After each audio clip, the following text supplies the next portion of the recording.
If you're dealing with a narcissist, the most important thing to understand is that they are not interacting with you in a normal or balanced way.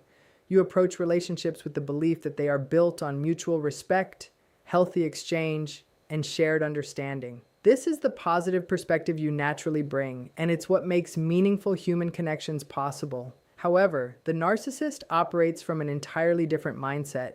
Their approach is not rooted in cooperation or harmony. It is rooted in control. A narcissist's primary objective in any interaction is to gain power, admiration, validation, and self-affirmation strictly on their own terms. If that requires distorting reality, they will do it. If it involves gaslighting you into questioning your own clear perception, they will proceed without hesitation. If it means gradually weakening your confidence so that you become easier to influence and control, that is exactly the path they will take, and they will not feel remorse for it. This is what makes them so damaging. Many people mistakenly believe that if they just show enough kindness, practice extreme patience, or clearly communicate their feelings, the narcissist will eventually understand and change. That belief is an illusion. A narcissist does not respond to logic, calm discussion, or moral reasoning. They respond only to consequences. If you fail to recognize this fundamental truth, you are setting yourself up for ongoing frustration, deep self-doubt, and emotional exhaustion. To apply this understanding effectively, you must begin by observing patterns of behavior rather than listening to words. Narcissists are highly skilled at saying exactly what you want to hear. They may promise change, express what appears to be genuine regret, or even portray themselves as the victim to keep you emotionally invested in their narrative. But the real question is, what do their consistent actions reveal? If there is a repeated pattern of dishonesty, manipulation, or disrespect, then that is the reality of the situation, regardless of any promises they make. Actions always outweigh words. Another critical step is recognizing the psychological strategies they use to maintain control. One of the most subtle yet harmful tactics is gaslighting, which causes you to lose confidence in your own perception of reality. They may firmly deny statements they clearly made, even when there is evidence. They may subtly alter past events, reshaping the narrative until you find yourself apologizing for something that was never your fault. The more time and energy you invest in trying to prove your perspective, the more control they gain.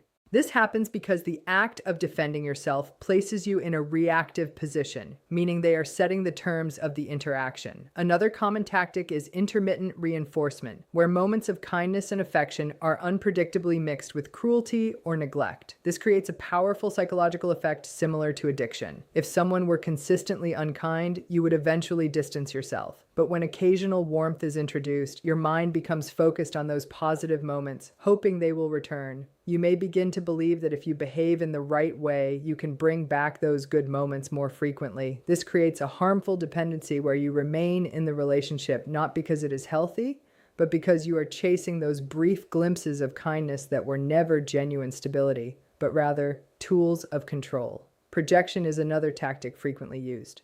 The narcissist will accuse you of the very behaviors they exhibit. If they are dishonest, they will call you a liar. If they are emotionally unstable, they will label you as irrational. This serves two purposes. It diverts attention away from their own actions and keeps you occupied with defending yourself, preventing you from seeing the situation clearly. Understanding these patterns is not about becoming cynical or distrustful. It is about gaining clarity. It is about removing illusions and seeing reality as it truly is. Once you recognize the pattern, you stop participating in it. And when you stop participating, the narcissist begins to lose their influence over you. One of the most damaging traps you can fall into when dealing with a narcissist is seeking their approval. This does not always appear as obvious attempts to impress them. Often, it shows up in subtle ways, like adjusting your behavior to avoid criticism, trying harder to gain acknowledgement, or hoping that your efforts will eventually earn their respect.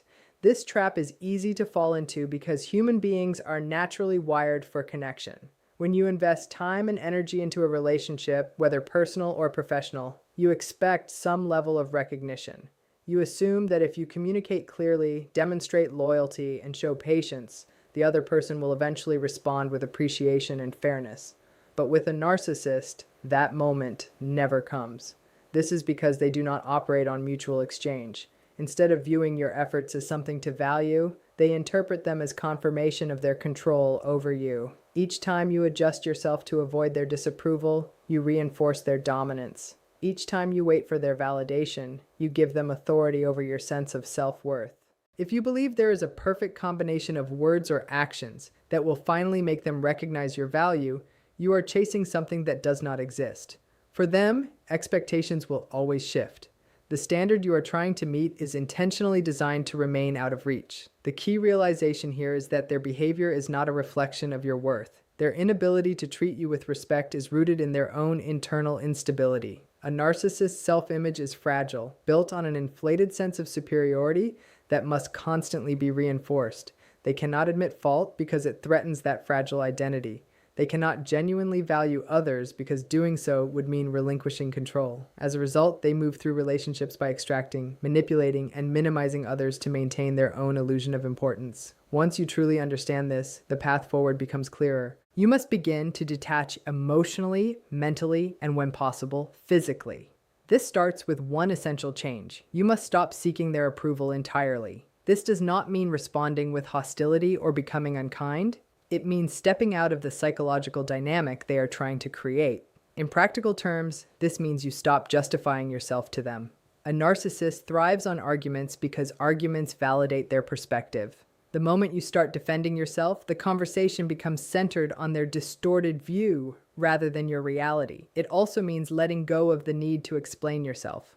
When someone is only listening to twist your words or use them against you, further explanation does not help. If they misunderstand you intentionally, let them. If they misrepresent your intentions, allow it. Their perception of you is not something you are required to fix. In addition, you must release the desire for closure. This is often one of the hardest steps because people naturally want resolution. They want acknowledgement, an apology, or some sense of fairness.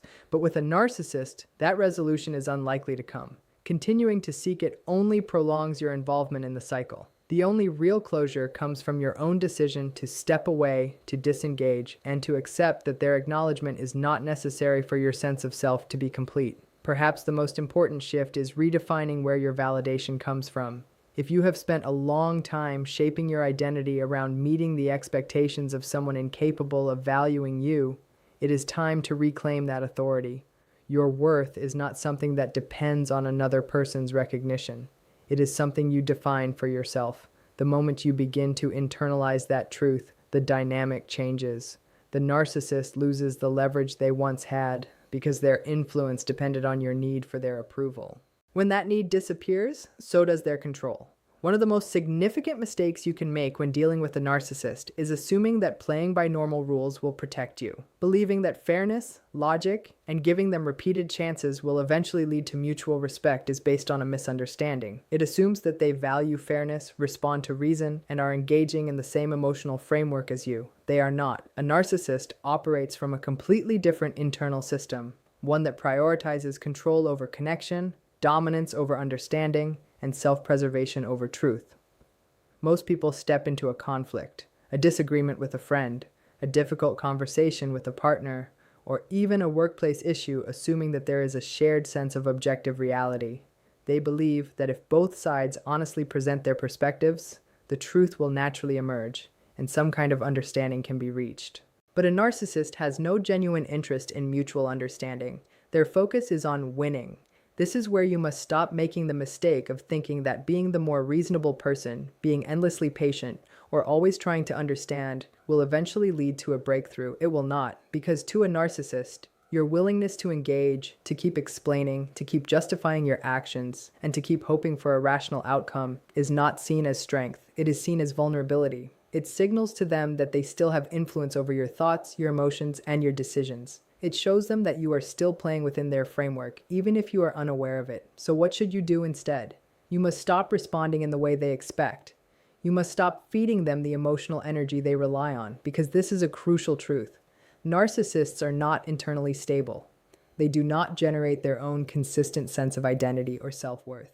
They extract it from other people. That is why they provoke, manipulate, and create conflict even when there is no real reason. It is all an attempt to keep you engaged because your engagement is their source of control. If you want to weaken that control, you must take away the source. And that begins with mastering something that sounds simple but is extremely difficult in practice: emotional detachment. This does not mean suppressing your feelings entirely, because that would be unhealthy. It means developing the ability to remain unaffected by their attempts to provoke you. It means recognizing that their efforts to guilt you, to bait you into arguments, or to pull you back into cycles of explanation and defense are simply strategies to maintain influence over you. This is where the concept of gray rocking becomes important. It is a psychological approach where you make yourself as uninteresting, emotionally neutral, and disengaged as possible when interacting with a narcissist.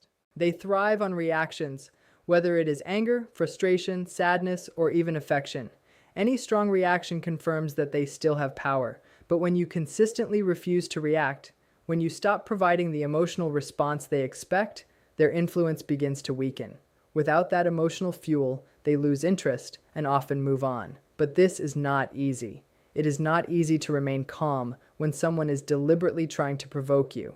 It is not easy to hear false accusations and choose not to defend yourself. It is not easy to watch someone distort reality or speak negatively about you and simply respond with indifference.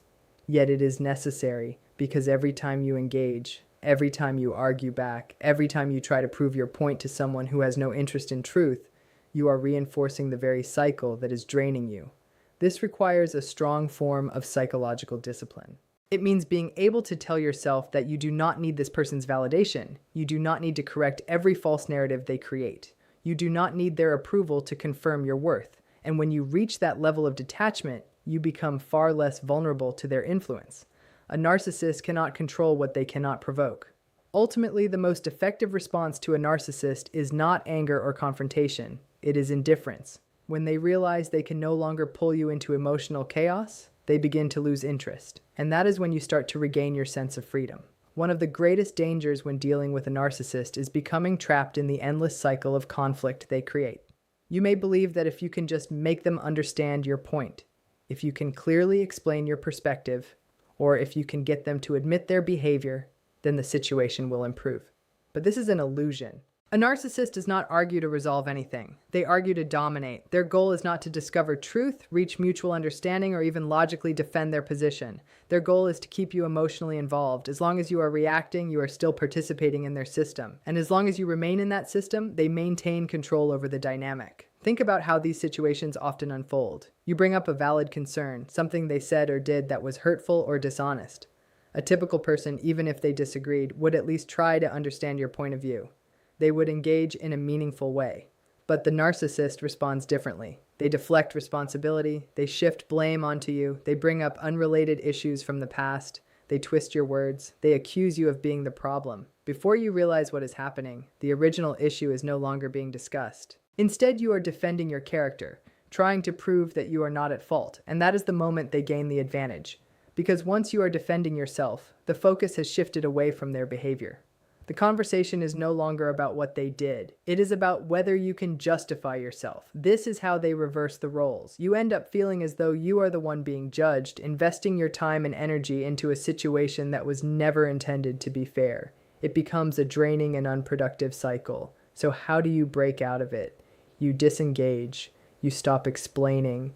You stop defending. You stop trying to win an argument that was never designed to be won.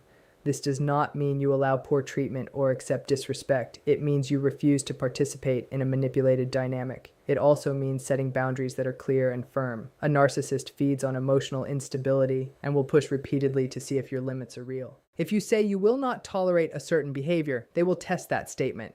If you say you will not engage in a certain type of argument, they will try to provoke you into doing exactly that. Their goal is to see whether your boundaries are genuine or simply words. This is why consistency matters. If you say you will end a conversation, you must end it. If you say you will not tolerate disrespect, you must follow through. If you say you will not explain yourself, you must resist the urge to do so. The moment a narcissist realizes that their usual tactics no longer work, their interest begins to fade because you are no longer easy to control. The most difficult part of this process is enduring the discomfort that comes with it. It is uncomfortable to let false accusations go unanswered. It is uncomfortable to resist defending yourself. It is uncomfortable to accept that someone will continue to misunderstand or misrepresent you. But peace, self-respect, and emotional stability do not come from winning arguments. They come from choosing not to participate in destructive patterns. In the end, the real victory is not proving a narcissist wrong. It is proving to yourself that you no longer depend on their approval or recognition. There is also a difficult truth you must accept. A narcissist will not respect your boundaries unless you enforce them. And enforcement is not about repeatedly explaining those boundaries in the hope that they will understand. It is not about making statements you do not follow through on. It is not about expecting sudden self-awareness or meaningful change from them. Enforcement is about action. It is about consequences. A healthy person, when told their behavior is unacceptable, may pause and reflect. They may not agree, but they will usually respect your right to set limits. A narcissist, however, sees boundaries as something to challenge. They view them as obstacles to push against, as tests of how far they can go. They will continue to push until they find your breaking point. That is why partial effort does not work. If you set a boundary but fail to enforce it, you are teaching them that your limits are flexible. You are showing them that with enough pressure, enough guilt, or enough persistence, you will eventually give in. Once they recognize that your boundaries can be bent, they will take advantage of that every time. They will continue to test you, to push further, and to expand their control. That is why consistency is not optional. It is essential. So what does true enforcement actually look like? It means being willing to end conversations the moment they cross your limits. It means stepping away from unhealthy situations, even if doing so creates temporary tension or discomfort. It means understanding that you do not have to keep arguing, negotiating, or endlessly explaining yourself. At some point, words stop mattering, and action becomes the only thing that counts. This is where many people struggle, because taking action is not easy. It is uncomfortable and often comes with consequences. Setting and enforcing boundaries requires you to accept that the narcissist will not respond calmly. They will likely accuse you of being selfish, unfair, or overly harsh. They may position themselves as the victim. They may react with anger or emotional outbursts because their goal is not to respect your limits, but to pressure you into abandoning them. This is the moment when you must be strong enough to tolerate discomfort. You must be prepared for the fact that once you begin enforcing boundaries, the narcissist will intensify their behavior. If they once relied on subtle manipulation, they may escalate to direct attacks. If they previously used guilt, they may amplify it dramatically. If they once used charm, they may suddenly switch to open hostility. This reaction is often described as an extinction burst, a last intense attempt to regain control when they sense their usual tactics are no longer working. This is also the stage where many people give in because the pressure becomes overwhelming. The accusations, the emotional weight, the manipulation, it all increases. Without preparation, you may begin to doubt yourself and think maybe you are being too strict or unreasonable and feel tempted to explain yourself just one more time. The moment you do that, the narcissist recognizes that they still have influence. They may temporarily calm down, act cooperative, or pretend things are improving. But this is only a pause. Over time, they will return to their old patterns, slowly pushing boundaries again because they have learned that persistence eventually works. The only way to truly break this cycle is to stop giving them any reason to believe they can change your decision. You must show through consistent behavior, not just words, that your boundaries are firm and non-negotiable, that crossing them leads to real consequences every time. In practice, this might mean limiting or completely cutting off communication. It might mean emotionally disengaging and refusing to respond to provocations. It might mean physically distancing yourself depending on the situation. The exact action can vary, but the key principle remains the same: consistency. It is also important to understand that boundaries are not about controlling the narcissist's behavior.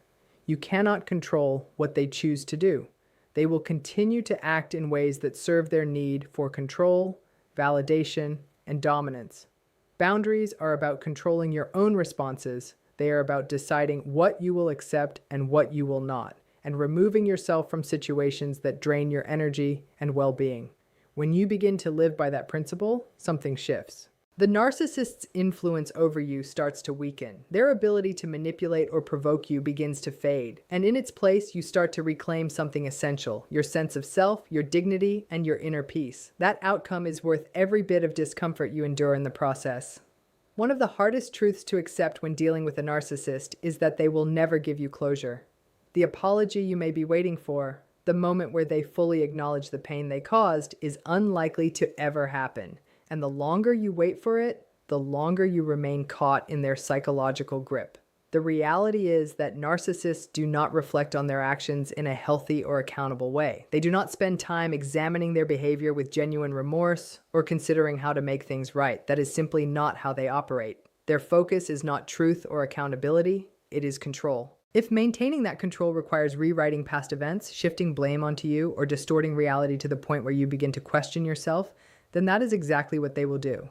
And if you are not careful, you can spend years trying to extract understanding, honesty, or accountability from someone who is not capable of offering it. You may hold on to the belief that if you find the right words, present your case clearly enough, or explain your perspective perfectly, they will eventually understand. But that realization rarely comes, not because your perspective lacks clarity, but because accepting it would require them to give up control. At that point, you are faced with a choice. You can continue chasing an apology that will never come, replaying past conversations in your mind, trying to rewrite outcomes that were never meant to be fair. Or you can decide that your healing does not depend on them at all. Choosing the second path is not easy, because people are naturally wired to seek resolution. We want understanding, fairness, and a sense of closure when we are hurt. We want the story to feel complete. But with a narcissist, that kind of ending is often an illusion. Instead, you must create your own closure. You must reclaim your narrative and decide that your peace is not dependent on their acknowledgement. This means accepting that some people will never understand the harm they caused and choosing to move forward regardless.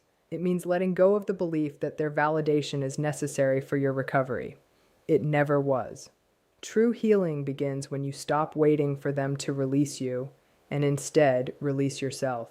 As long as you are hoping they will finally see the truth, they still have influence over you. As long as their opinion or their version of events affects your emotional state, they remain in control of part of your life. But the moment you decide that their perspective no longer defines you, something changes. That is the moment you take your power back. That is when their grip begins to loosen. There is a paradox here.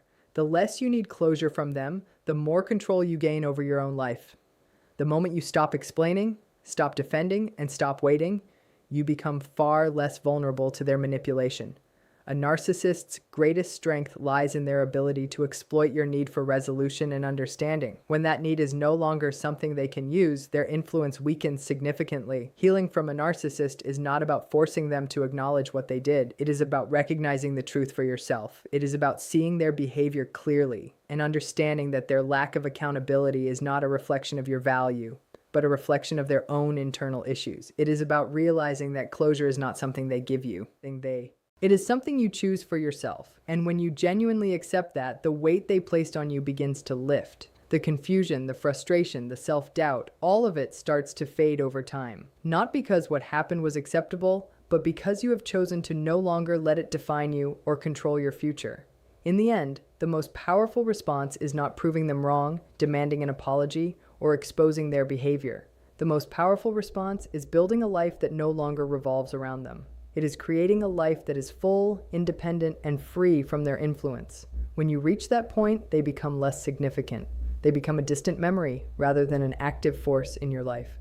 They become a lesson rather than a source of ongoing pain, and that is where true freedom begins.